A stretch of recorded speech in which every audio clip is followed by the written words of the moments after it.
పదాలు తెలియని పెదవులకు అమృతవాక్యం అమ్మ. సంతానలేమి సమస్యతో బాధపడుతున్న ప్రతి స్త్రీమూర్తి బాధను మేము అర్థం చేసుకోగలం. ఫెటినైన్ వైసీపీలోకి వంగవీటి రాధా గారు వస్తున్నారని ప్రచారం జరుగుతుంది. దాన్ని మీరు ఎలా చూస్తారు?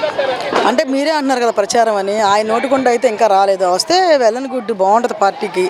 ఎందుకంటే వంగవీటి రాధాబాబు అంటే ఒక బ్రాండ్ అంబాసిడర్. మీకు తెలియదేమీ కాదు. అతనేమో అందరికీ కాంట్రవర్సీగా ఏ కాంట్రవర్సీ లేకుండా ఉండే వ్యక్తి. ఆ గతంలో ఆయన వైసీపీలో ఉండిన వ్యక్తే. అతను వస్తే మాత్రం మా పార్టీ వాళ్ళందరం ఆహ్వానిస్తాం. ఒక అదృష్టంగానే భావిస్తాం మేమైతే. కాపు సోదరులందరూ సపోర్ట్ చేస్తారంటారా? తప్పకుండా ఏమండి, కాపు సోదరులందరూ ఒకే పార్టీలో ఉంటారనేది ఒక పిచ్చి మాట అండి. లాస్ట్ టైం కూడా వైఎస్ఆర్సీపీకి కాపులు మొత్తం ఓటు వేయబట్టే వైఎస్ఆర్సీపీ పార్టీ వచ్చింది. కాపులు అంటే ఒక జనసేన లేకపోతే టీడీపీ అలానే ఉండదు.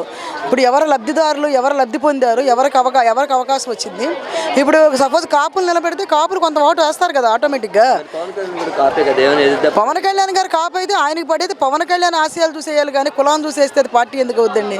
ఇక ఆయన కుల పార్టీ పెట్టుకోవాలి, అంత తప్పనిచ్చి జనసేన పార్టీ పెట్టకూడదు. కులాల వారీగా పార్టీలకి సంబంధం లేదు నా దృష్టిలో అయితే. అంటే నేను ఇందాక టీవీ9లో ఏదో స్కిప్పింగ్ చూశానండి. అంటే అతను నోటితో మేము వస్తున్నామని చెప్పలేదు. వాళ్ళు ఊహించి చెప్పారు, రాశారు మా దాంట్లో. వెళ్ళని గుడ్డు వస్తే తప్పుకోకుండా తప్పకుండా బాగుంటుందండి. ఎందుకంటే కొంతవరకు కాపు ఓట్ బ్యాంక్ కలుసుద్ది. అతను వస్తే బాగానే ఉంటుంది. మరి వీళ్ళిద్దరికి మధ్య విభేదాలు వచ్చే ఛాన్స్ ఉందంటారా? రాధాబాబు పవన్ కళ్యాణ్ గారు అలా ఏమి ఉండదండి. రాధాబాబు ఏమేమి పవన్ కళ్యాణ్ దగ్గరికి ఏమి వెళ్ళదు కదా. రాధాబాబు వేరు, పవన్ కళ్యాణ్ వేరు. రాధాబాబు అనే వ్యక్తి ఒక వంగవీటి మోహన్ రంగా గారి కొడుకు. పవన్ కళ్యాణ్ అనే వ్యక్తి ఒక సినిమా యాక్టర్. అతనికి ఇది టోటల్ డిఫరెంట్. ఆయన్ని ఈయన కంపేరింగ్ చేసుకోవడానికి ఏమీ లేదు. ఇప్పుడు మన రాష్ట్రంలో ఎవరన్నా గుర్తెచ్చుకోవాలంటే ఫస్ట్ గుర్తెచ్చుకునే వంగవీటి మోహన్ రంగా గారి కొడుకుని. వ్యతిరేకత వచ్చిందని దాన్ని ఎవరి మీద వ్యతిరేకం?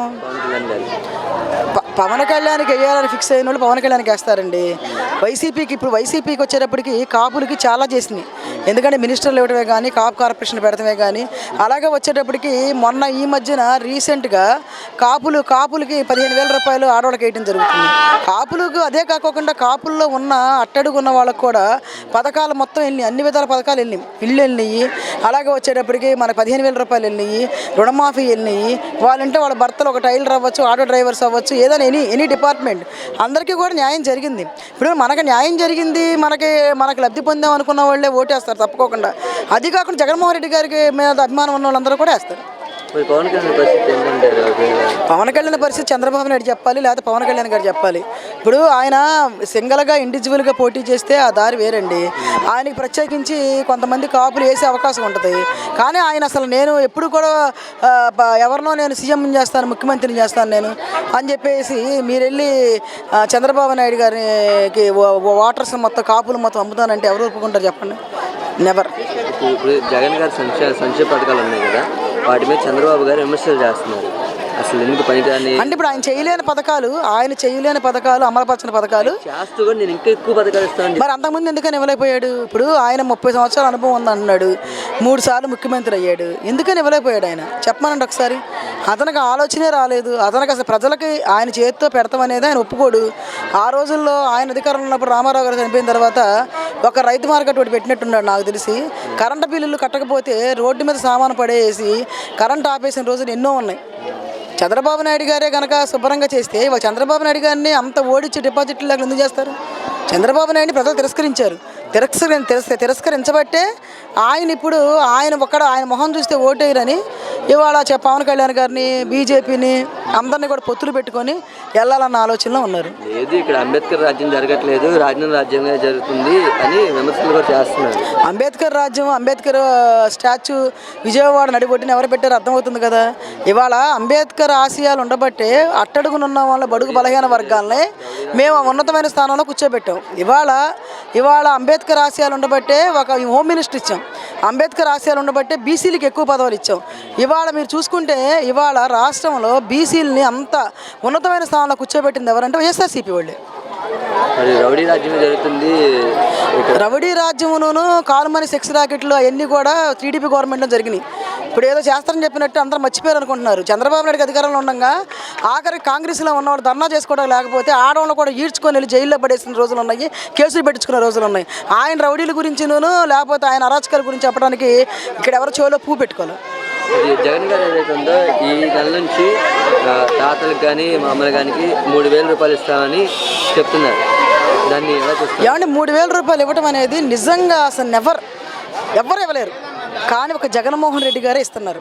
ఎందుకంటే అతను వాళ్ళ మనకి తల్లులకి కనీసం ముద్ద పెడతానికి కూడా బరువైపోయి తల్లిని వదిలేస్తుంటే ఒక బిడ్డలాగా అత్తుకొని వాళ్ళకి 3,000 రూపాయలు ఇచ్చి వాళ్ళకి ఏదన్నా హెల్త్ ప్రాబ్లం ఉందేమోనని షుగర్ టెస్టులు చేయించి బీపీ టెస్టులు చేయించి మందులు ఇచ్చి వాళ్ళని సొంత బిడ్డల కన్నా సొంత కడుపును పుట్టిన బిడ్డ కన్నా ఎక్కువగా చూసుకుంటున్నాడంటే నిజంగా అసలు ఎక్సలెంట్ అండి. అసలు ఆ పరిపాలన అనేది ఇన్ ఫ్యూచర్లో కూడా ఎవరు చేయలేరు, ఆ ఆలోచనలు రావు.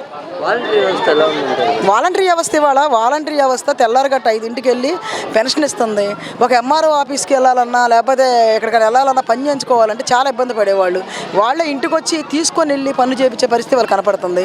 ఇవాళ వాలంటరీ వ్యవస్థను చూసి చంద్రబాబు నాయుడు గారు రేపు నేను గెలిస్తే వాలంటరీ వ్యవస్థ ఉంచుతానన్నాను. మీకు ఎక్కడ అర్థమైపోతుంది కదా, అంటే మేము పెట్టింది బాగుందని. కానీ వాలంటీర్లు అంతా జగన్ గారి కార్యకర్తలే, వాళ్ళు పార్టీ కోసమే పనిచేస్తున్నారు అని అంటున్నారు. ఏమంటే ఇప్పుడు మనం చేయలేనప్పుడు ఏం చేస్తే ఎదరమే బుర్ర జల్లుతాం. వాలంటరీ వ్యవస్థకి కార్యకర్తల పని ఏంటండి?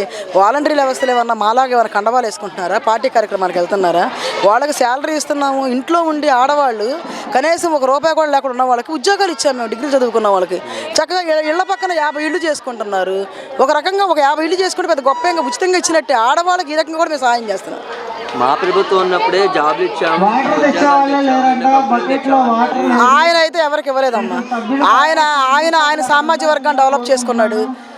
ఏ విషయంలో ఏ రంగంలోనైనా ఒక హాస్పిటల్, కార్పొరేట్ హాస్పిటల్ కావచ్చు, అలాగే వచ్చేటప్పుడు స్కూల్స్ కావచ్చు, అన్నీ కూడా ఒక నారాయణ కాలేజెస్ లేకపోతేనేమో అలా రమేష్ హాస్పిటల్స్ డెవలప్ చేస్తున్నాడు. కానీ పేదవాడిని మంచిగా చూసి పేదవాడికి కావాల్సినవన్నీ అమలుపరిచే విధంగా ఆయన ఇప్పుడు చేయలేదు.